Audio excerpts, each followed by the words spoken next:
Hello students, આજે આપણે ધોરણ 11નું ચેપ્ટર નંબર 6 વનસ્પતિની અંતઃસંરચના, તો એના પ્રથમ લેક્ચરની અંદર વનસ્પતિમાં આવેલી જે પેશીઓના પ્રકાર છે તો એની આપણે ખાસ ચર્ચા કરવાની છે. તો આખું ચેપ્ટર લગભગ આપણે 6 થી 7 પીરિયડની અંદર ચેપ્ટરનું રિવિઝન કરશું અને એના અગત્યના જે મુદ્દાઓ છે એની આપણે ચર્ચા કરશું. તો સૌથી પહેલાં તો આની આગળનું ચેપ્ટર જે તમે પૂરું કર્યું, ચેપ્ટર નંબર 5, એ સપુષ્પી વનસ્પતિની બાહ્યાકાર વિદ્યાનો આપણે એમાં અભ્યાસ કર્યો. તો આપણને ખબર છે વનસ્પતિ અને પ્રાણી એ બંનેનો અભ્યાસ બાહ્યાકાર વિદ્યાની દૃષ્ટિએ અને અંતઃસંરચનાની દૃષ્ટિએ એ અભ્યાસ તમે કરી શકો.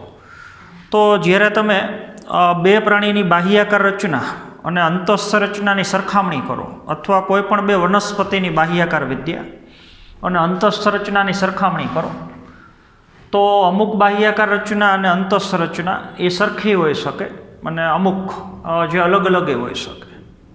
તો એવી જ રીતથી વનસ્પતિમાં પણ કોઈ પણ બે વનસ્પતિની આંતરિક રચનાની જ્યારે તમે સરખામણી કરતા હોય, દાખલા તરીકે એકદળીનું મૂળ અને દ્વિદળીનું મૂળ, તો અમુક રચનાઓ સરખી છે અને અમુક રચનાઓ અથવા કોષોના પ્રકાર એ એકબીજા કરતાં ભિન્ન પણ છે. તો એનો આપણે ખાસ અભ્યાસ કરવાનો છે. તો સપુષ્પી વનસ્પતિની અંતઃસંરચના એટલે ઇંગ્લિશમાં તમે પ્લાન્ટ એનેટોમી કહી શકો. તો અંતઃસંરચના માટેનો અગત્યનો શબ્દ એનેટોમી શબ્દ તમારે યાદ રાખવાનો છે. બાહ્યાકાર રચના એટલે કહી શકો એની મોર્ફોલોજી. તો મોર્ફોલોજી એટલે બાહ્યાકાર વિદ્યા અને એનેટોમી એટલે અંતઃસંરચના. તો હવે આપણને ખબર છે, સૌથી પહેલાં આપણે વનસ્પતિમાં દૈહિક આયોજનની વાત કરીએ તો વનસ્પતિ દેહની અંદર સૌથી પહેલાં તો કોષો આવેલા છે. કોષો ભેગા મળીને વનસ્પતિમાં પેશી બને છે. પેશી ભેગી મળીને વનસ્પતિમાં 3 પ્રકારના પેશી તંત્ર બને છે. તો વનસ્પતિની અંદર કુલ ખરેખર 8 પ્રકારની પેશી છે અને પેશીતંત્રના પ્રકાર એ 3 છે. અને પેશીતંત્રનું આયોજન થવાથી વનસ્પતિના અંગો બને છે. તો અંગોની અંદર તમને ખબર છે મૂળ, પ્રકાંડ અને પર્ણ. તો એ એકદળી અને દ્વિદળી માટે લેવાનું છે. તો એકદળી અને દ્વિદળીનું મૂળ, એકદળી અને દ્વિદળીનું પ્રકાંડ અને એકદળી અને દ્વિદળીનું પર્ણ, તો 6 અંગોની આંતરિક રચના એનો આપણે અભ્યાસ કરવાનો છે. તો આખા ચેપ્ટરમાં આપણે અગત્યના મુદ્દા 3 છે: વનસ્પતિમાં પેશીના પ્રકાર, પેશીતંત્રના પ્રકાર અને અલગ અલગ અંગોની સરખામણી કરી અને એની આંતરિક રચનાનો અભ્યાસ. તો આજના પીરિયડમાં આપણે ખાસ કરીને પેશી અને પેશીના પ્રકાર તો એનો આપણે અભ્યાસ કરવાનો છે. ટેક્સ્ટ બુક તમારે ભેગી રાખવાની છે અને ટેક્સ્ટ બુક પ્રમાણે મુદ્દા વાંચતા જવાના છે. તો એના માટેનો આખો આપણે ચાર્ટ લખીએ છીએ. તો આપણને ખબર છે વનસ્પતિની અંદર પેશીના મુખ્ય પ્રકાર 2 છે. પેશીનો પહેલો પ્રકાર છે વર્ધનશીલ પેશી.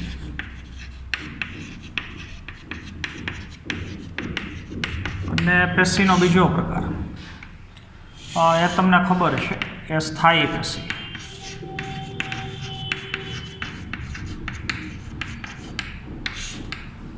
તો એક વર્ધનશીલ પેશી ને એક સ્થાયી પેશી.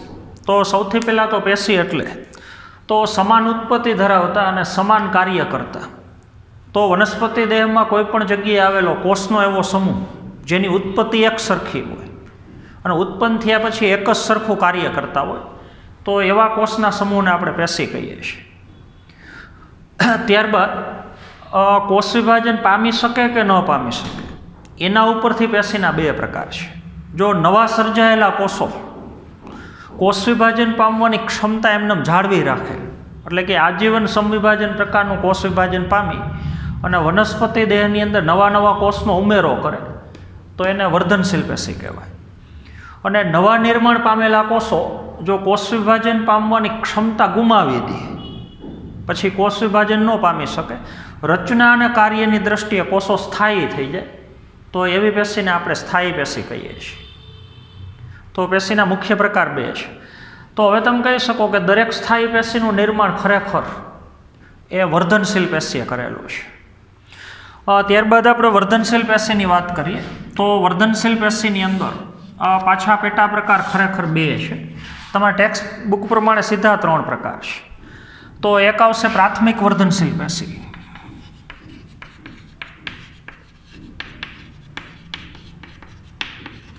અને બીજો પ્રકાર છે દ્વિતીય વર્ધનશીલ પેશી.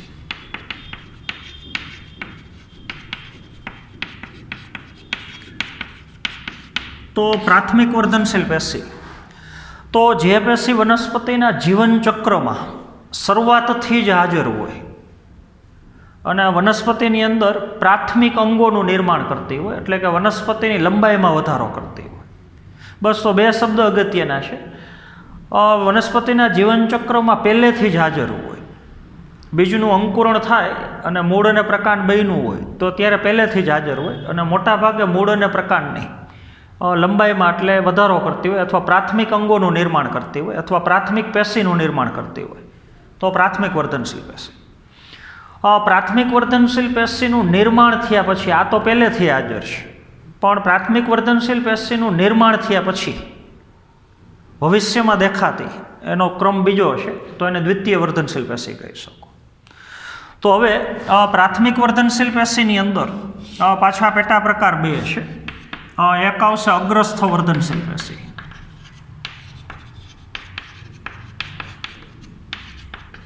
અને બીજો પ્રકાર છે આંતરવિષ્ટ વર્ધનશીલ પેશી.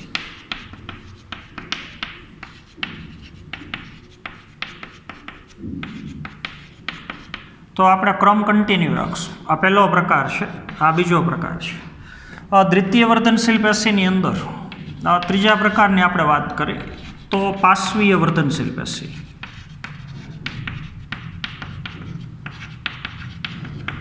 અથવા એનું બીજું નામ એને તમે એધાય કહી શકો, અથવા એને નળાકાર વર્ધનશીલ પેશી કહી શકો.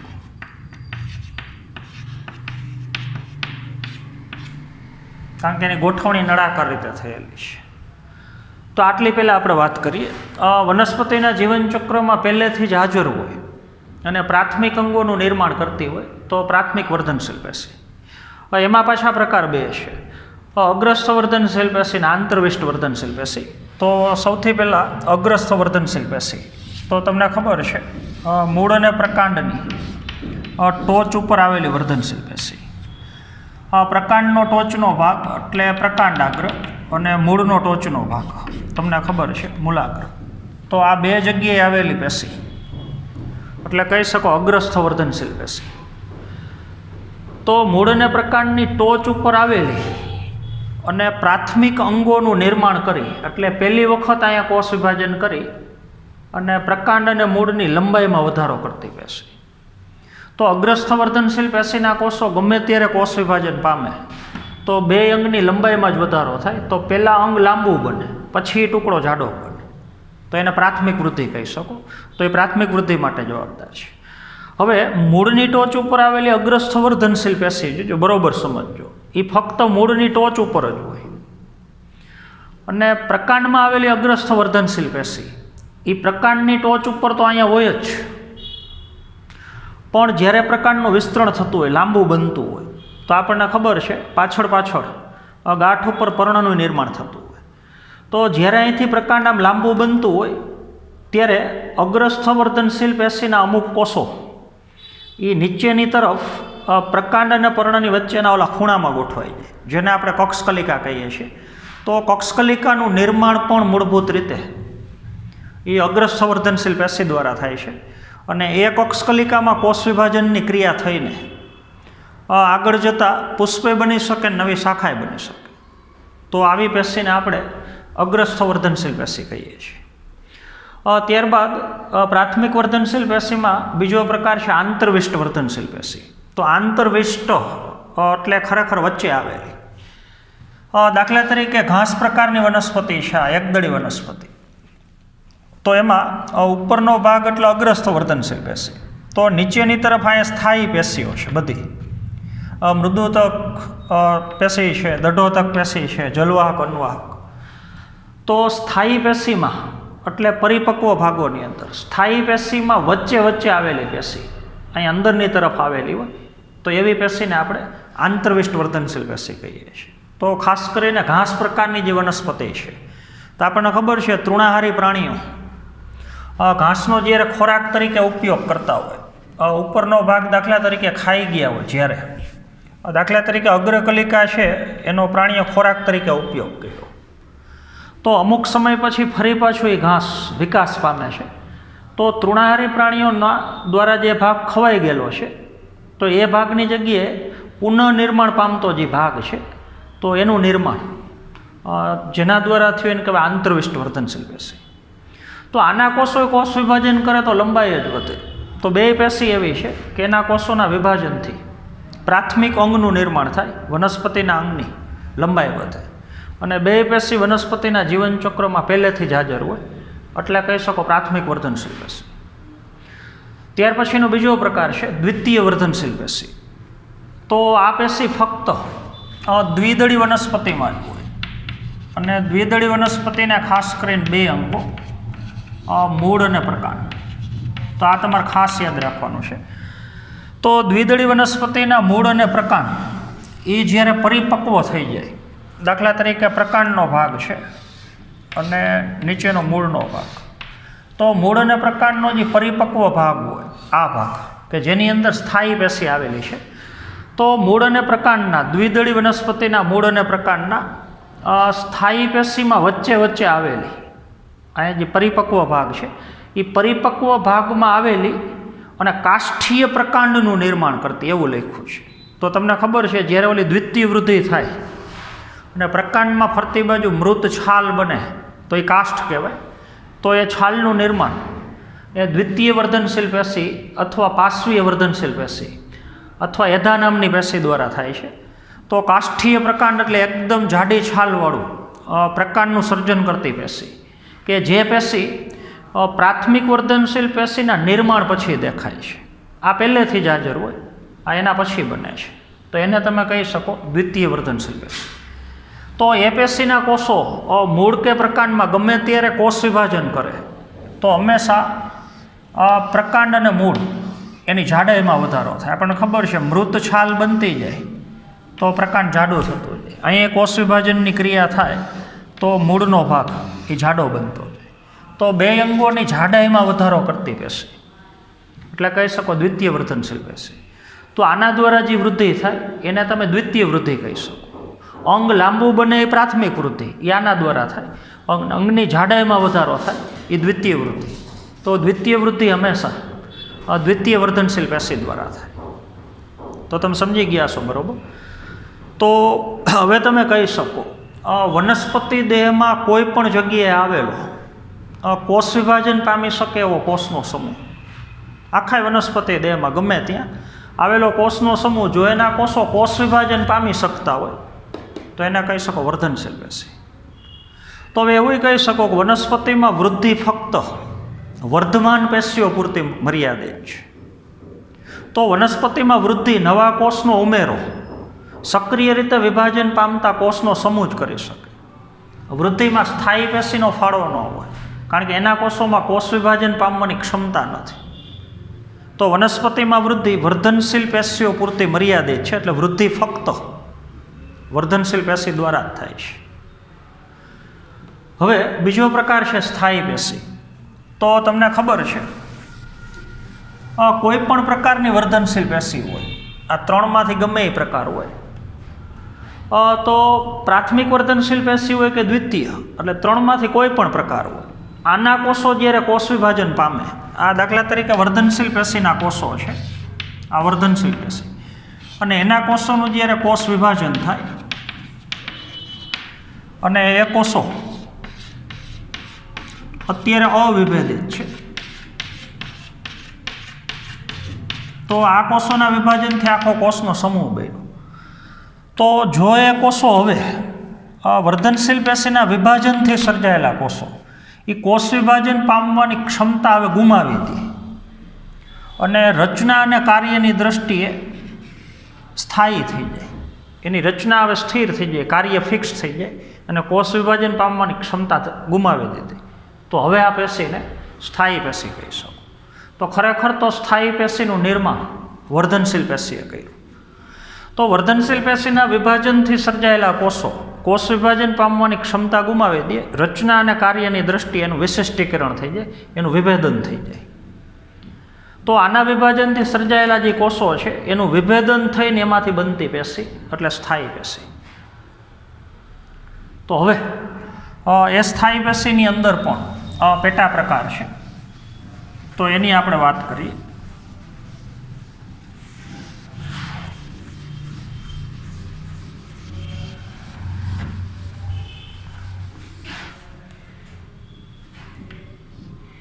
તો સ્થાયી પેશીના પાછા બે પ્રકાર છે. એક પ્રકાર છે સરળ સ્થાયી પેશી અને બીજો પ્રકાર છે જટિલ સ્થાયી પેશી.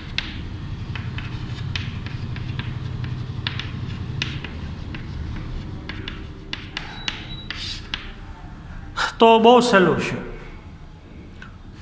વર્ધનશીલ પેશીના વિભાજનથી સર્જાયેલા કોષો કોષ વિભાજન પામવાની ક્ષમતા ગુમાવી દે, તો એ કોષો સ્થાયી થઈ ગયા.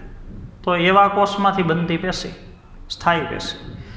તો આના કોષો કોષ વિભાજન ન પામી શકે અને એમાં હવે શક્યતા બે છે. તો જે સ્થાયી પેશી ફક્ત એક જ પ્રકારના કોષોની બનેલી હોય તો સરળ સ્થાયી પેશી. દાખલા તરીકે મૃદુતક પેશીને આપણે માઇક્રોસ્કોપમાં જોતા હોય તો આખી પેશીમાં કોષોનો પ્રકાર ફક્ત એક જ હોય. તો એક જ પ્રકારના કોષમાંથી બનેલી સ્થાયી પેશી તો સરળ સ્થાયી પેશી. અને એક કરતાં વધારે પ્રકારના કોષો એટલે કે અલગ અલગ પ્રકારના કોષો ભેગા મળી અને જે સ્થાયી પેશી બનાવે એ જટિલ સ્થાયી પેશી. તો સરળ સ્થાયી પેશીની અંદર પેટા પ્રકાર 3 છે, એ તમને ખબર છે. એક આવશે મૃદુતક, બીજો પ્રકાર છે સ્થૂલ કોણક અને ત્રીજો પ્રકાર છે દઢોતક. તો મૃદુતક, સ્થૂલ કોણક અને દઢોતક આ 3 પેશી એ સરળ સ્થાયી પેશી છે. અને આની અંદર આવતા બે પ્રકાર એ તમને ખબર છે, એક જલવાહક અને બીજી પેશી છે અન્વાહક. તો જલવાહક અને અન્વાહક એ જટિલ સ્થાયી પેશી છે. તો સ્થાયી પેશીના ખરેખર 5 પ્રકાર છે. તો 3 પ્રકારની વર્ધનશીલ પેશી અને 5 પ્રકારની સ્થાયી પેશી, એટલે વનસ્પતિમાં ખરેખર પેશીના કુલ પ્રકાર એ 8 પ્રકાર છે. તો હવે સરળ સ્થાયી પેશી એટલે એક જ પ્રકારના કોષોની બનેલી. તો આપણને ખબર છે એમાં પહેલો પ્રકાર આવે મૃદુતક. તો 3માંથી કોઈ પણ પેશી હોય એનું સર્જન તો વર્ધનશીલ પેશીએ જ કર્યું હોય. દાખલા તરીકે આ વર્ધનશીલ પેશી, એના કોષનું કોષ વિભાજન થાય તો પેલા અવિભેદિત કોષનો આખો સમૂહ બને કે જેમાં હજી કોષ વિભાજન પામવાની ક્ષમતા એમનેમ છે, એનું વિભેદન બાકી છે. તો આનું હવે વિભેદન થાય તો આના વિભાજનથી સર્જાયેલા જે કોષો છે એનું વિભેદન થઈ અને એમાંથી 3 પ્રકારની પેશી બની શકે. જો હવે આ કોષોનું ઓછામાં ઓછું વિભેદન થાય, ઓછામાં ઓછું, તો મૃદુતક પેશી બને. તો કોષો લગભગ એવા ને એવા હોય, એના કરતાં થોડુંક વધારે વિભેદન થાય તો સ્થૂલ કોણક પેશી બને. એમાં ખૂણે ખૂણે તમને ખબર છે ઓલું સ્થૂલન થયેલું હોય અને બહુ જાજુ વિભેદન થાય, જીવંતમાંથી કોષો જ મૃત થઈ જાય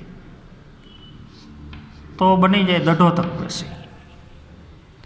તો સૌથી ઓછામાં ઓછું વિભેદન પામેલી પેશી મૃદુતક, એનાથી વધારે સ્થૂલ કોણક ને એનાથી વધારે દઢોતક. પણ 3 પ્રકારની પેશીમાં કોષનો પ્રકાર એક જ હોય એટલે કહેવાય સરળ સ્થાયી પેશી. તો એમાં હવે પેશીનો પહેલો પ્રકાર એ મૃદુતક પેશી છે. તો મૃદુતક પેશી જથ્થાની દ્રષ્ટિએ વનસ્પતિમાં સૌથી વધુ પ્રમાણ ધરાવતી પેશી છે. વનસ્પતિનું કોઈ પણ અંગ હોય, મૂળ, પ્રકાંડ, પર્ણ, પુષ્પ, ફળ, બીજ, બધાની અંદર મૃદુતકના જીવંત કોષો તો હોય જ. તો સૌથી વધુમાં વધુ પ્રમાણ દર્શાવતી અને ઓછામાં ઓછું વિભેદન પામેલી પેશી એટલે મૃદુતક પેશી. તો એને મૂળભૂત પેશી પણ કહી શકો. તો હવે મૃદુતક પેશીના કોષો એક તો મોટા ભાગે સમવ્યાસી હોય, એટલે બધા કોષનો વ્યાસ એ એક જ સરખો હોય. પછી કોષનો આકાર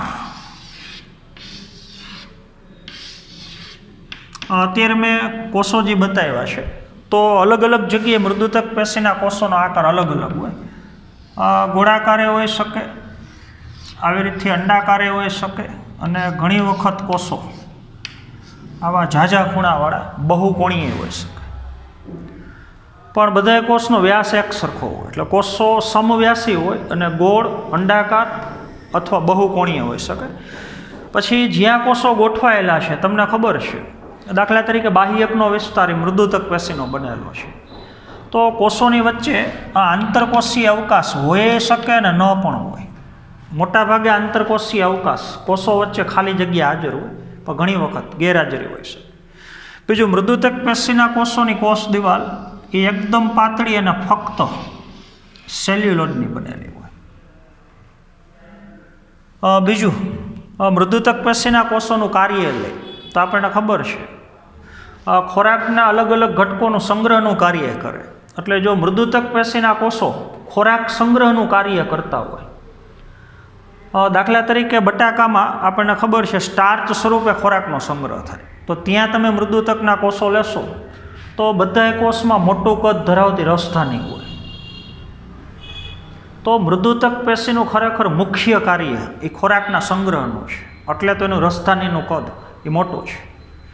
પછી ઘણી વખત સ્ત્રાવનું કાર્ય હોઈ શકે, અલગ અલગ પ્રકારના ઘટકોનો સ્ત્રાવે કરતી હોય. ટેનિનનો સ્ત્રાવ કરે, રેઝિનનો સ્ત્રાવ કરે, અમુક ઔષધીય દ્રવ્યનો સ્ત્રાવ કરે. બીજું, આ જ પેશી પર્ણમાં આવેલી હોય તો પ્રકાશ સંશ્લેષણનું કાર્ય કરે. તમને ખબર છે મધ્યપર્ણ પેશી બે અધિસ્તરની વચ્ચે એ મૃદુતકના કોષોની બનેલી છે. તો આ બધી રચનાઓ એ તમારે યાદ રાખવાનું છે.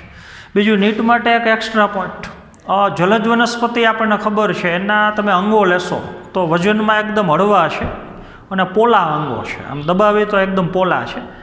તો એમાં એક વનસ્પતિને તારકતા પૂરી પાડતી વાયુતક પેશી આવેલી છે. હવાનો સંચય કરી શકે, એટલે તો અંગો છે એ સરળતાથી પાણીમાં તરી શકે છે. તો તરવા માટેની તારક શક્તિ પૂરી પાડતી પેશી એને કહેવાનું વાયુતક પેશી. તો આપણને પૂછે કે વાયુતક પેશી મૂળભૂત રીતે કઈ પેશી છે, તો એ મૃદુતક પેશી છે અને વનસ્પતિને તારકતા તરવાની શક્તિ પ્રદાન કરે છે. તો એ થોડું તમારે એક્સ્ટ્રા યાદ રાખવાનું છે. બીજું, આ ચેપ્ટરમાં પેશી માટેની એક્સ્ટ્રા પીડીએફ મેં તમને આપી છે. તો એ પીડીએફની અંદર જે એક્સ્ટ્રા પોઈન્ટ છે એ બધા તમારે રીડ કરવાના છે, વૈજ્ઞાનિકના નામ ને બધું છે, બરાબર. તો એ બધું તમારે નીટ માટે ખાસ યાદ રાખવાનું છે. બીજું, હવે સરળ સ્થાયી પેશીનો ત્યાર પછીનો પ્રકાર, બીજા ક્રમનો પ્રકાર સ્થૂલકોણક પેશી છે. તો સ્થૂલકોણક પેશીનું બીજું નામ જીવંત યાંત્રિક પેશી છે. વનસ્પતિના અંગોને સ્થિતિસ્થાપકતા પૂરી પાડતી પેશી. આને મૃત યાંત્રિક પેશી કહી શકો, દઢોતક પેશી. તો આ બે શબ્દ ખાસ યાદ રાખવાના છે, જીવંત યાંત્રિક પેશી અને બીજો શબ્દ છે મૃત યાંત્રિક પેશી. તો સૌથી પહેલાં આપણે સ્થૂલકોણક પેશીની વાત કરીએ તો સ્થૂલકોણક પેશીના કોષો પણ આ પેશીના કોષોની જેમ જ ગોળ હોઈ શકે, અંડાકાર હોઈ શકે, બહુકોણીય હોઈ શકે. આમાં કોષો વચ્ચે આંતરકોષીય અવકાશ હોઈ શકે ને ન પણ હોય. આમાં મોટા ભાગે આંતરકોષીય અવકાશ એ ગેરહાજર હોય. તો હું સ્થૂલકોણક પેશીના કોષ બતાવું છું.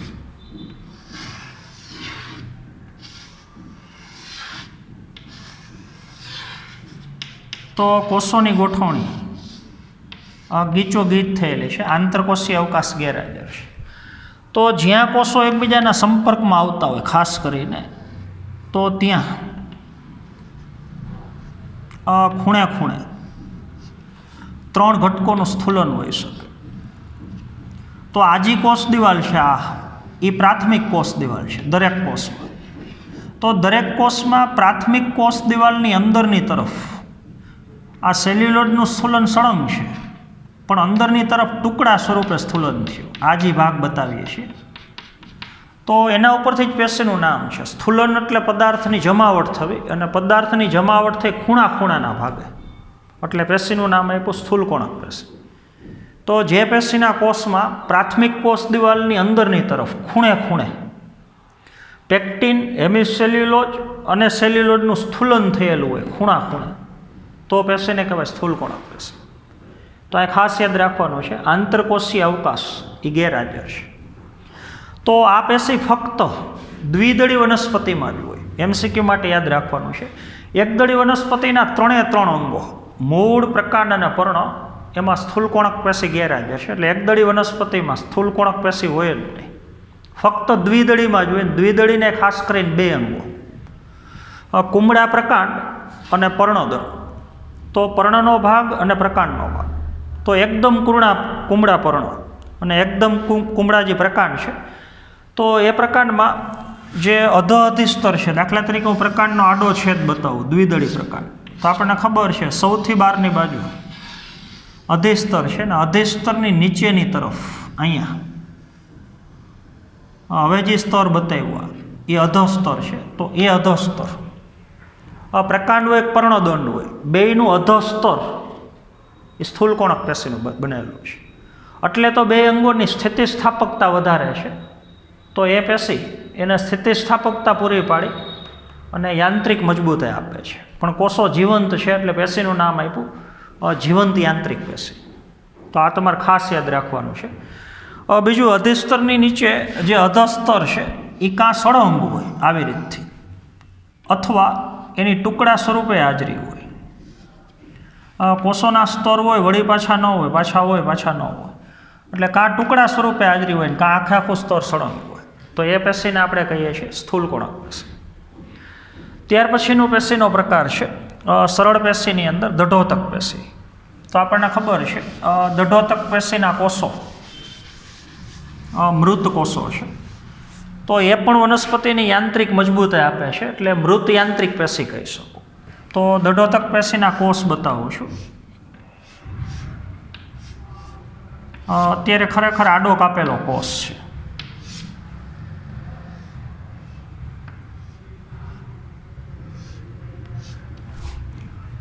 તો અહીંયા તમે જોઈ શકો છો આ પ્રાથમિક કોષ દિવાલ છે આ, અને અંદરની તરફ આ જે સ્થૂલન થયું એ લિગ્નિનનું સ્થૂલન છે.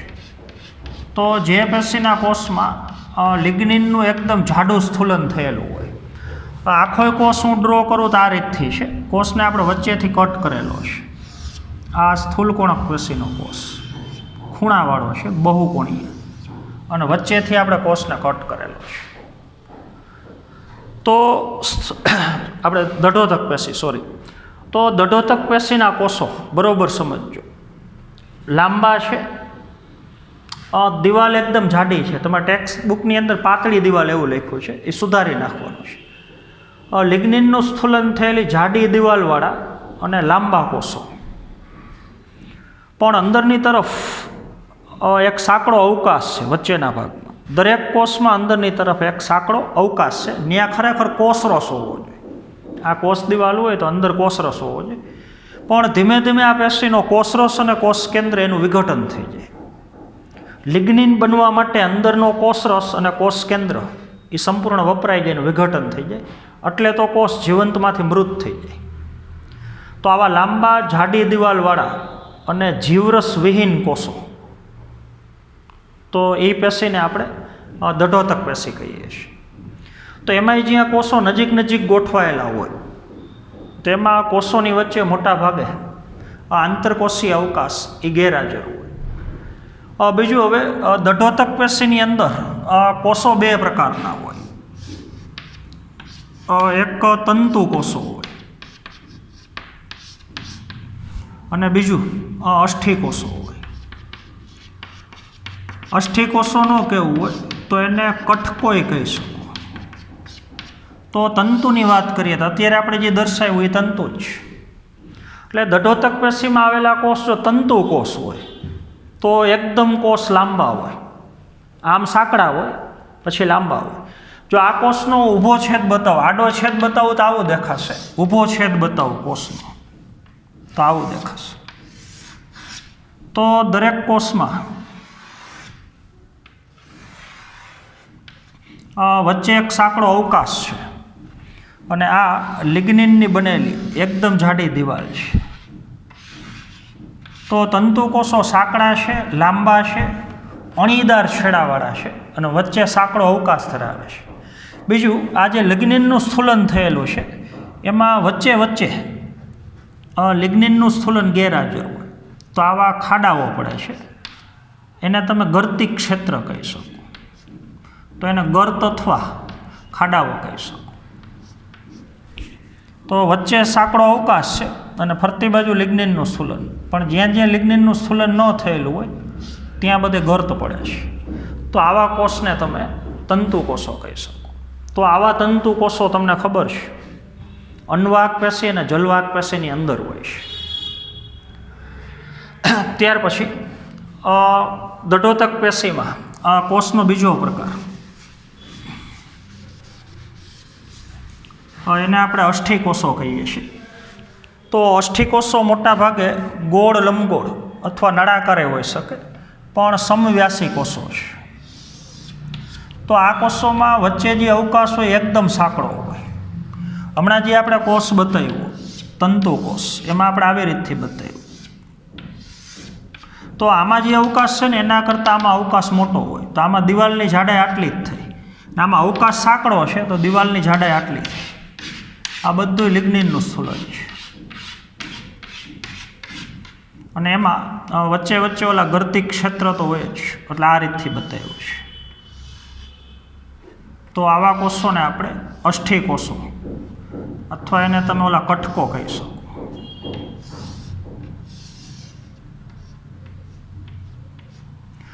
તો એકદમ જાડી લિગ્નિનની દિવાલ, આટલું લિગ્નિનનું સ્થૂલન છે. તો આ જે કોષ છે એનું લંબ અક્ષે આપણે આમ સંકોચન કરી નાખીએ તો આ પહોળાઈ વધી જાય અને લંબાઈનો ભાગ ઓછો થઈ જાય, એટલે કોષ બની ગયો સમવ્યાસી ગોળાકાર. તો વચ્ચેનો અવકાશ હવે એકદમ સાંકડો છે અને સાંકડા અવકાશમાંથી ગર્ત પડે છે અને ફરતી બાજુ એકદમ જાડું લિગ્નિનનું સ્થૂલન છે. તો આવા અંડાકાર અથવા નળાકાર કોષો, જેને આપણે કટકો કહીએ છીએ, તો એ ક્યાંક ક્યાં હોય માહિતી તમને આપેલી છે. કાચોલનું ફલાવરણ તમને ખબર છે, સૂકા મેવા, એટલે જે ફળનું ફલાવરણ એકદમ સખત હોય, હાડકા જેવું, તો એની અંદર હોય. અમુક ફળની અંદર જે પોચો ભાગ હોય, ગોર અથવા માવો, જામફળ છે, ચીકુ છે, નાશપતિ, તો એની અંદર આવા અષ્ઠિકોષો હાજર હોય. ચાના પર્ણમાં હાજર હોય. કઠોળ વર્ગની વનસ્પતિ, દાખલા તરીકે વાલ, તો વાલ વનસ્પતિના બીજા વર્ણમાં આવા કટકો હાજર હોય.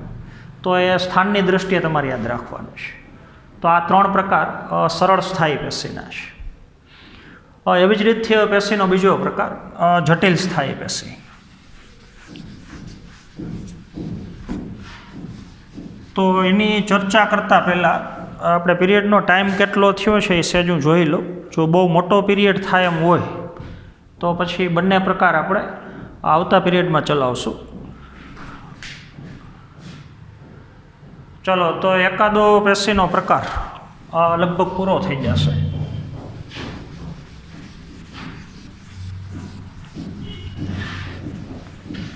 તો સ્થાયી પેશીનો બીજો પ્રકાર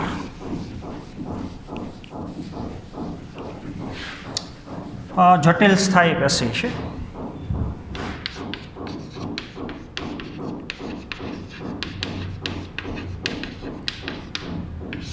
તો જે સ્થાયી પેશી, બરાબર સમજ, પેશીના કોષો કોષ વિભાજન પામી ન શકતા હોય તો એ સ્થાયી પેશી. પછી જો એક જ પ્રકારના કોષથી સ્થાયી પેશી બનેલી હોય તો સરળ સ્થાયી પેશી, આપણે પૂરું કર્યું. તો જે સ્થાયી પેશીની રચનામાં કોષોના પ્રકાર એક કરતાં વધારે હોય, અલગ અલગ પ્રકારના કોષો ભેગા મળી અને જો સ્થાયી પેશી બનાવે તો જટિલ સ્થાયી પેશી. તો આનું બીજું નામ તમે વાહક પેશી કહી શકો. તો આમાં કોષોના પ્રકાર એક કરતાં વધારે છે, અલગ અલગ પ્રકારના કોષો ભેગા મળી અને એક જ પેશી બનાવે છે. હું આમાં ઉદાહરણ તરીકે જલવાહક પેશી લઉં તો એમાં જલવાહિની છે, જલવાહિની કી છે, જલવાહક મૃદુતકે છે અને જલવાહક દઢોતકે છે. તો તો આવા 4 પ્રકારના કોષો ભેગા મળે તો પેશી તો એક જ બને. તો અલગ અલગ પ્રકારના કોષો ભેગા મળી અને એક જ એકમ તરીકે કાર્ય કરે. એટલે પેશીનું જે મુખ્ય કાર્ય હોય એમાં બધા ઘટકોનો સીધો અથવા પરોક્ષ રીતે ફાળો તો હોય જ. તો અલગ અલગ પ્રકારના કોષો ભેગા મળીને જો એક જ પેશી બનાવતા હોય અને બધાય કોષો એક એકમ તરીકે કાર્ય કરતા હોય તો સરળ પેશી કરતાં આની રચના વધારે જટિલ થઈ, એટલે એને કહી શકો જટિલ સ્થાયી પેશી. તો એમાં 2 પ્રકારની વાહક પેશી છે, જલવાહક અને અન્વાહક. તો આપણને ખબર છે જટિલ સ્થાયી પેશીના 2 પ્રકાર છે. એક જલવાહક પેશી અને પેશીનો બીજો પ્રકાર છે અન્વાહક પેશી.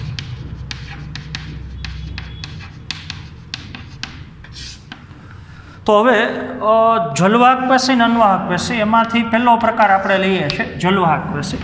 અન્વાહક પેશી આજના પીરિયડમાં જો પૂરું થશે તો આપણે ટ્રાય કરશું, નહીંતર જલવાહક પેશી એટલું ચલાવીને પછી આપણે પૂરું કરી દઈશું. તો અન્વાહક પેશીનો અભ્યાસ આવતા પીરિયડમાં કરશું.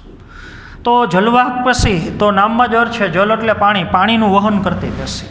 પણ એકલા પાણીનું વહન ન કરે, તમને ખબર છે ખનિજ દ્રવ્ય અને પાણી. તો મૂળ દ્વારા શોષાયેલા જે ખનિજ દ્રવ્ય અને પાણી છે એનું પ્રકાંડ અને પર્ણ એટલે કે ઉપરની તરફ વહન કરતી પેશી એટલે જલવાહક પેશી. તો જલવાહક પેશી જટિલ સ્થાયી પેશી છે. તેમાં કોષોના પ્રકાર અલગ અલગ છે. તો જલવાહક પેશી કયા કયા ઘટકોની બનેલી છે એ આપણે જોઈએ. તો એક તો એમાં જલવાહિની હોય, આવૃત બીજધારી વનસ્પતિ હોય તો એમાં જલવાહિની હોય, તમને ખબર છે. ત્રિઅંગી અને અનાવૃત હોય તો જલવાહિની ન હોય, એની જગ્યાએ જલવાહિનિકી હોય. તો એ ત્રિઅંગી અને અનાવૃત બેમાં હોય. બીજું જલવાહિની ભેગા જલવાહક મૃદુતકે હોય અને ભેગા જલવાહક તંતુ અથવા એને જલવાહક દઢોતકે કહેવાય. તંતુ કોષો એ ન કહેવું હોય તો દઢોતકે કોષો. તો હવે તમને ખબર છે ત્રિઅંગી અને અનાવૃત બીજધારી વનસ્પતિમાં જલવાહિની ન હોય પણ એની જગ્યાએ જલવાહિની કી હોય. તો હવે હું જે રચના બતાવું છું એ જલવાહિની કી છે. આર છે, બાજુમાં બીજી જલવાહિની કી છે. તો એક જલવાહિની કી બરાબર એક કોષ. તો આવા ઘણા બધા એકમો ઉપરા ઉપરી ગોઠવાયેલા છે. તો અત્યારે મેં 3 એકમ બતાવ્યા. આ એક કોષ, બીજો કોષ, ત્રીજો કોષ. તો એક કોષ બરાબર એક જલવાહિની કી છે. તો જલવાહિની કી સાંકડી છે, લાંબી છે અને છેડાનો ભાગ અણીદાર છે અને છેડાઓ એકબીજા દ્વારા આચ્છાદિત છે. આના આપણે 2 છેડા લઈ તો એ બીજા ઘટકથી આચ્છાદિત છે, વળી પાછો એનો છેડો લ્યો તો એ બીજા 2 ઘટકથી આચ્છાદિત છે. તો આવા ઉપરા ઉપરી ઘણા બધા કોષો ગોઠવાઈ જાય તો આખી રચના સળંગ થઈ જાય. તો હવે એક જલવાહિની કીને હું બહાર મોટી કરીને બતાવું, એક કોષને એક કોષ જેવી જ બધાની રચના હોય. તો આ કોષો મૃત કોષો છે, દઢોતકી કોષો છે. તો જલવાહિની કીમાં પણ અહીંયા લિગ્નિનનું સ્થૂલન થયેલું હોય. આ તમે સમજી શકો. તો વચ્ચે સાંકડો અવકાશ છે, એમાંથી જ ઓલા પાણીનું વહન થાય, પાણીની ખનિજ દ્રવ્ય નીચેથી ઉપર. ફરતી બાજુ એકદમ જાડી લિગ્નિનની દિવાલ છે. તો કોષો જીવંત નથી પણ મૃત છે, કારણ કે અંદરનો કોષરસ અને કોષ કેન્દ્ર એ લિગ્નિન માટે વપરાય ગયું. બીજું અહીંયા જો બીજો એકમ હવે આવેલો હોય આ રીતથી, તો એ દર્શાવીએ આપણે. તો આમાંથી પાણી હવે આમાં જતું હોય તો છિદ્ર દ્વારા 2 એકમ એકબીજા સાથે. તો જે ત્રાસી દિવાલો છે એમાં છિદ્ર હોય એટલે એક એકમમાંથી બીજામાં, બીજામાંથી ત્રીજામાં એમ નીચેથી ઉપરની તરફ પાણીનું વહન થાય છે. તો અહીંયા તમે ખાસ યાદ રાખવાનું છે જલવાહિની કી લિગ્નિનનું સ્થૂલન ધરાવતા લાંબા અને પાતળા મૃત કોષો છે. અને જલવાહિની કી એક કોષીય રચના છે. એક કોષ બરાબર એક જલવાહિની કી. તો ઘણી બધી જલવાહિની ઉપરા ઉપરી ગોઠવાયેલી છે. હવે વાત કરીએ આપણે જલવાહિની. તો જલવાહિની બહુકોષીય રચના છે. જલવાહિની કી એક કોષીય રચના છે, પણ જલવાહિની એ બહુકોષીય રચના છે. તો જલવાહિનીમાં તમને ખબર છે ઘણા બધા નળાકાર કોષો. આ એક કોષ થયો, એની નીચે પાછો બીજો કોષ, એની નીચે ત્રીજો કોષ. તો એક પછી એક ઘણા બધા એકમ છે. તો એક એકમ બરાબર એક કોષ છે. તો ઘણા બધા એકમ અથવા ઘણા બધા કોષો ભેગા મળી અને એક લાંબી નળી જેવી જે નળાકાર રચના બનાવે એને કહેવાય એક જલવાહિની. તો જલવાહિની બહુકોષીય રચના છે. તો ઘણા બધા નળાકાર એકમ, આ એક એકમને હું બહાર મોટો કરીને બતાવું. એનો એક છેડો આપણે ખુલ્લો બતાવ્યો છે, પણ એકમના ખરેખર બે છેડા એ આમ ખુલ્લા હોય. સાવ ખુલ્લા ન હોય, એકદમ પાતળી દિવાલ હોય અને એમાં છિદ્ર હોય પાછા આ રીતે.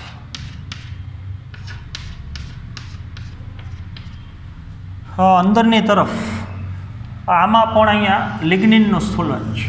તો જલવાહિનીની જેમ જ જલવાહિનીના એકમ પણ આ જે કોષો છે એ મૃત છે. અંદર જે કોષરસ છે એ લિગ્નિન માટે, આ લિગ્નિન બનવા માટે વપરાઈ ગયેલો છે. તો હવે આવા ઘણા બધા નળાકાર એકમ ઉપરા ઉપરી ગોઠવાઈ જાય તો બધા એકમનું પોલાણ અંદર આમ સળંગ થઈ જાય, તો આખી રચના પાઇપ જેવી થઈ ગઈ. તો ઘણા બધા એકમ ભેગા મળી અને આખી જે રચના બની એને કહી શકો તમે જલવાહિની. તો જ્યાં બે એકમ છૂટા પડતા હોય એકબીજાથી, ત્યાં વચ્ચે જે આડી દિવાલ હોય એ સહેજ છિદ્રિષ્ટ હોય. તો એક એકમમાંથી ખનિજ દ્રવ્ય પાણી બીજામાં, બીજામાંથી ત્રીજામાં, ત્રીજામાં ચોથામાં, એમ નીચેથી ઉપરની તરફ વહન કરે. તો આ ખાસ યાદ રાખવાનું છે, જલવાહિની બહુકોષીય, આ એક કોષીય, આ મૃત રચના, આ મૃત રચના. આનો વ્યાસ ઓછો હોય ને આનો વ્યાસ વધારે હોય. તો આના કરતાં જલવાહિની ખનિજ દ્રવ્ય પાણીનું વધારે વહન કરે. ત્યારબાદ જલવાહક મૃદુતક. હવે જલવાહિનીની આજુબાજુમાં જે જીવંત કોષો હોય, કોષ કેન્દ્રવાળા, હવે જે બતાવું છું, ફરતી બાજુ હોય, તો એ કોષને આપણે જલવાહક મૃદુતક કહીશું. તો જલવાહક મૃદુતક જીવંત કોષો છે અને એની કોષ દિવાલ સેલ્યુલોઇડની બનેલી છે અને અંદરની તરફ એકદમ ઘાટો કોષરસ છે, મોટું કોષ કેન્દ્ર છે. તો અલગ અલગ પ્રકારના ઘટકોનો એ સંગ્રહ કરે, એ તમને ખબર છે. ટેનિનનો સંગ્રહ કરે, સ્ટાર્ચનો કરે, લિપિડનો કરે, અલગ અલગ પ્રકારના પ્રોટીનનો સંગ્રહ કરે. તો આવા ખોરાકનો સંગ્રહ કરતા કોષો એને કહી શકો જલવાહક મૃદુતક. હવે એની આજુબાજુમાં પાછા આવેલા દઢોતક કોષો એટલે જલવાહક તંતુ. તો આપણને ખબર છે દઢોતકમાં તંતુ કોષ તો એ લાંબા હોય, હમણાં આપણે બતાવ્યું એ પ્રમાણે. તો આવા જે લાંબા કોષો છે આ બે બાજુ હોય, આપણે બતાવતા નથી, એક કોષને મોટો કરીને બતાવીએ. તો લાંબા, પાતળા અને અણીદાર છેડાવાળા કોષો જલવાહક તંતુ, અને એકદમ જાડું સ્થૂલન હોય લિગ્નિનનું, એટલે વચ્ચેનો અવકાશ એ એકદમ ઓછો. તો આવા કોષો ફરતી બાજુ ગોઠવાઈ જાય તો યાંત્રિક મજબૂતાઈ આપવાનું કાર્ય કરે. વચ્ચે જલવાહિની છે, પછી જલવાહક મૃદુતકની એની ફરતી બાજુ દઢોતક પેશી છે. તો આખી પેશીને યાંત્રિક મજબૂતાઈ આપે. એમાં હવે તંતુ બે પ્રકારના હોય. અત્યારે દર્શાવ્યું છે એ પડદાવિહીન છે, અથવા વચ્ચે વચ્ચે આવા પટલે હોઈ શકે, તો એ પડદાયુક્ત હોઈ શકે. તો જલવાહક તંતુ પડદાયુક્ત અથવા પડદાવિહીન હોય. તો આખી પેશી તમે સમજી ગયા છો. બીજું હવે જલવાહક પેશીની અંદર જે જલવાહિની છે એ બે પ્રકારની હોય, પ્રાથમિક જલવાહિની અને દ્વિતીય જલવાહિની. પ્રાથમિક જલવાહિની એટલે વનસ્પતિના જીવનચક્રમાં પહેલેથી જ હાજર હોય, અને દ્વિતીય જલવાહિની તમને ખબર છે જ્યારે અંગ જાડું બને, દ્વિતીય વૃદ્ધિ થતી હોય ત્યારે બને. એટલે જલવાહિની પાછી બે પ્રકારની હોય.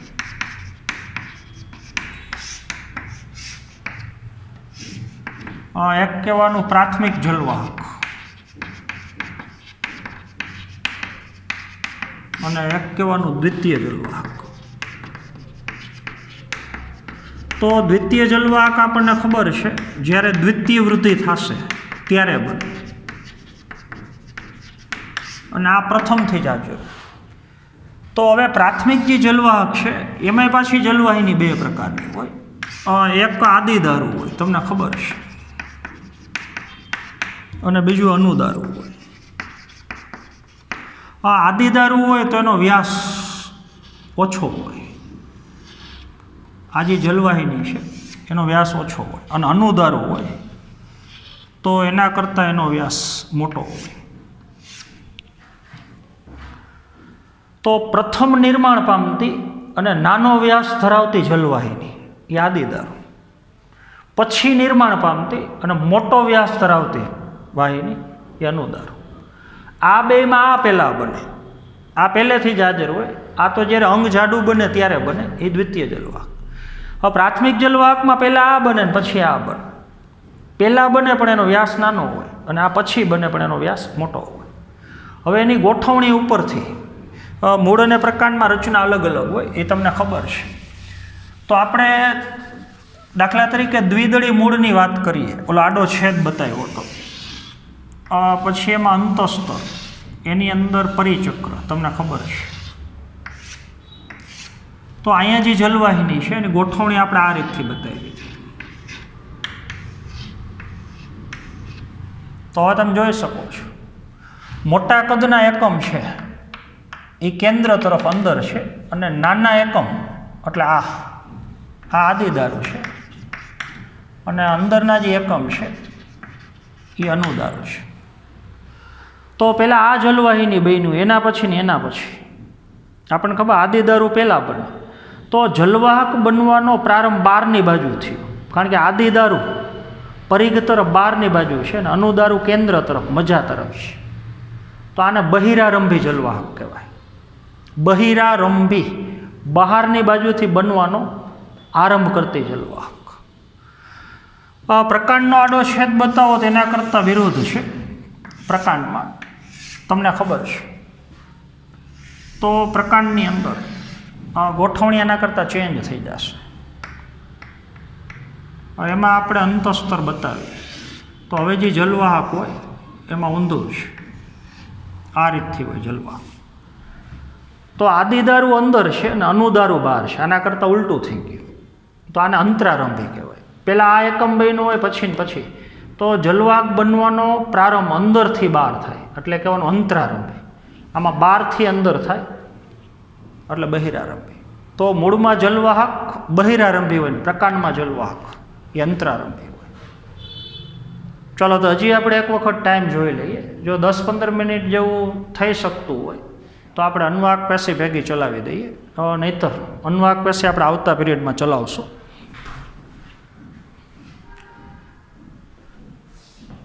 ચાલો તો 48 મિનિટ જેવું થયું છે, એટલે લગભગ કલાક જેવું લઈ લઈ તો થઈ જશે.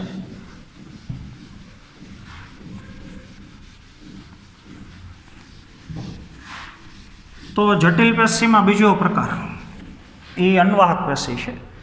તો અન્વાહક પેશી આપણને ખબર છે પર્ણ દ્વારા જે ખોરાક તૈયાર થયો છે એનું મૂળ અને પ્રકાંડ તરફ વહન કરતી પેશી એટલે અન્વાહક પેશી. જલવાહક પેશી ખનિજ દ્રવ્ય પાણીનું વહન કરે તો અન્વાહક પેશી અન્ન એટલે ખોરાકનું વહન કરે. તો એ અન્વાહક પેશી અલગ અલગ ઘટકોની બનેલી છે. આવૃત બીજધારી વનસ્પતિની વાત કરીએ તો એમાં અન્વાહક પેશીની અંદર એક ચાલની નલિકા છે, એની સાથે સાથી કોષો જોડાયેલા છે.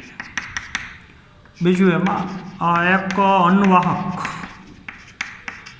મૃદુતક છે, અને ભેગું અન્વાહક તંતુ અથવા અન્વાહક દઢોતક છે. પણ આપણે અનાવૃત અને ત્રિઅંગીની વાત કરીએ. અનાવૃત અને ત્રિઅંગી વનસ્પતિ તો બરાબર સમજો.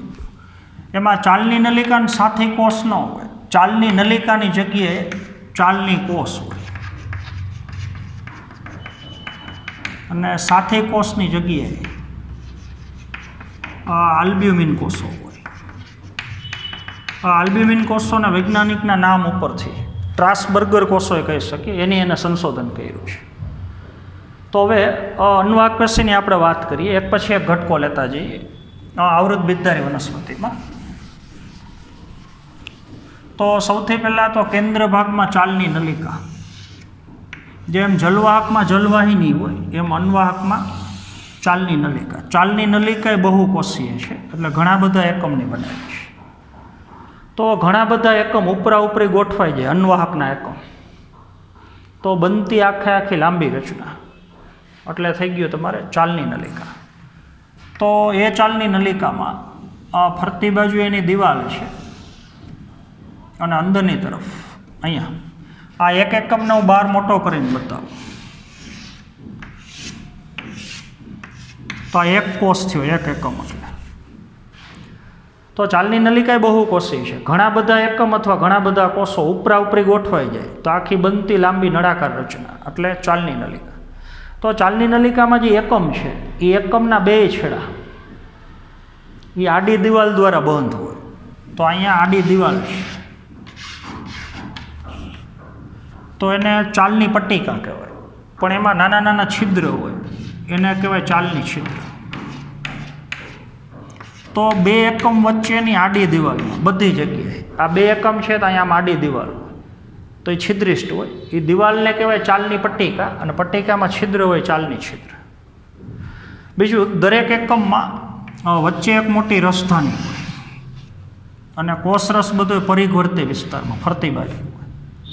તો હવે જ્યારે ખોરાકના ઘટકોનું વહન થતું હોય તો એક એકમમાંથી ખોરાકના ઘટકો બીજા એકમમાં આ છિદ્ર દ્વારા જઈ અને કોષરસમાંથી પસાર થઈ ત્યાંથી ત્રીજા એકમમાં, ત્યાંથી ચોથા એકમમાં.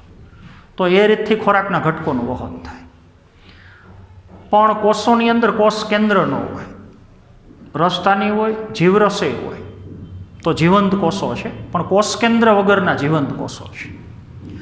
તો હવે ચાલની નલિકાના કોષો જીવંત છે પણ પોતાની પાસે કોષ કેન્દ્ર નથી. તો કોષ કેન્દ્ર આપણને ખબર છે એ કોષનું નિયામકી કેન્દ્ર છે. કોષના બધા કાર્યનું નિયમન કોષ કેન્દ્ર કરે. તો પોતાની પાસે કોષ કેન્દ્ર જ ન હોય તો આના કાર્યનું નિયમન કરવા માટે ચાલની નલિકાની સાથે જોડાયેલા કોષ કેન્દ્રયુક્ત જીવંત કોષો, તો એને આપણે કહેશું સાથી કોષો. તો આ સાથી કોષો ખરેખર તો મૃદુતકના કોષો છે, જીવંત કોષો છે. તો એના કોષ કેન્દ્ર દ્વારા ચાલની નલિકાના બધા કાર્યનું નિયમન થાય.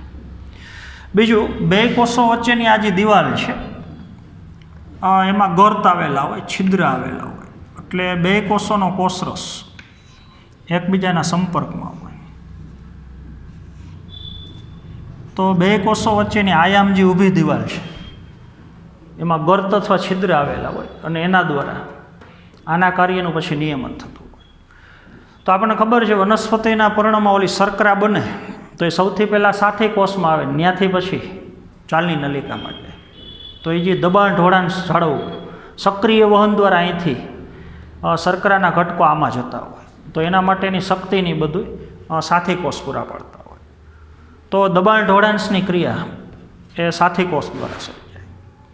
ત્યારબાદ બે બાજુ હોય સાથી કોષ. આપણે બધી વસ્તુ એક જ બાજુ બતાવીએ છીએ. હવે સાથી કોષોની બાજુમાં આવેલા અણીદાર છેડાવાળા જોતા દઢોતકી કોષો લાગે છે પણ મૃદુતકીય કોષો છે, કારણ કે જીવંત છે અને કોષ કેન્દ્ર ધરાવે છે. તો આ થઈ ગયા અન્વાહક મૃદુતક. તો અન્વાહક મૃદુતકના કોષો સાંકડા છે, લાંબા છે અને અણીદાર છેડાવાળા છે. કોષ દિવાલ સેલ્યુલોજની બનેલી, અંદર એકદમ ઘટ કોષરસ અને કોષ કેન્દ્ર છે. અને જલવાહક મૃદુતકની જેમ જ અલગ અલગ પ્રકારના ઘટકોનો પોષક દ્રવ્યોનો એનો સંગ્રહ કરે છે. તો શ્લેષ્મ છે, રાળ છે, ક્ષીર છે, અલગ અલગ પ્રકારના પોષક દ્રવ્યો એનો સંગ્રહ કરતા કોષો એટલે અન્વાહક મૃદુતક. તો આપણે ખાસ યાદ રાખવાનું છે કે એકદળી વનસ્પતિમાં જે અન્વાહક પેશી હોય એમાં અન્વાહક મૃદુતક ન હોય, MCQ માટે, તો ટેક્સમાં આપેલું જ છે. તો એકદળી વનસ્પતિની અન્વાહક પેશીમાં અન્વાહક મૃદુતક એ ગેરહાજર છે.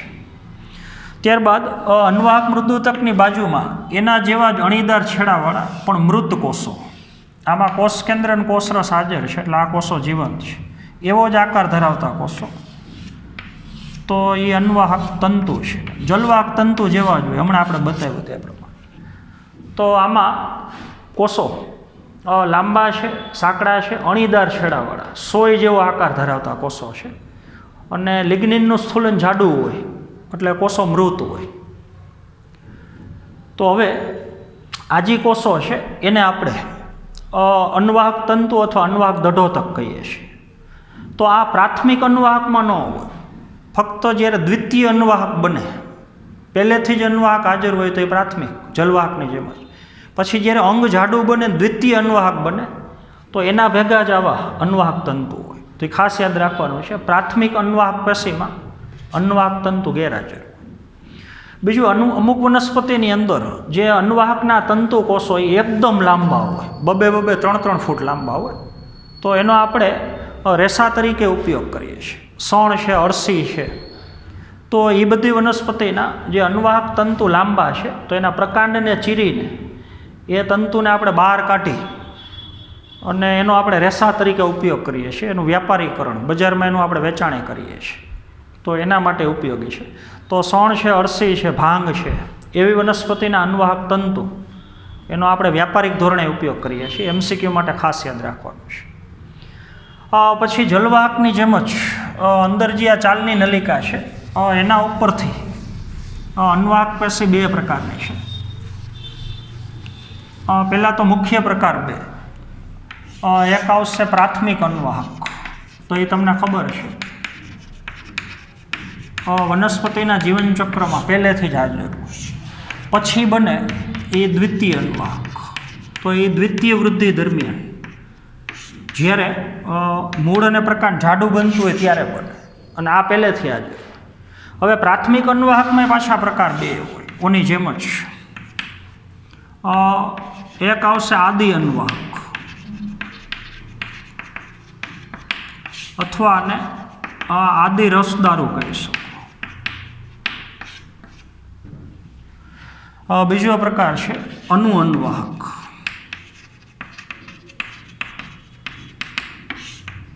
અથવા એને રસદારુની રસવાહિની, અથવા એને અનુરસવાહિની કહી શકો.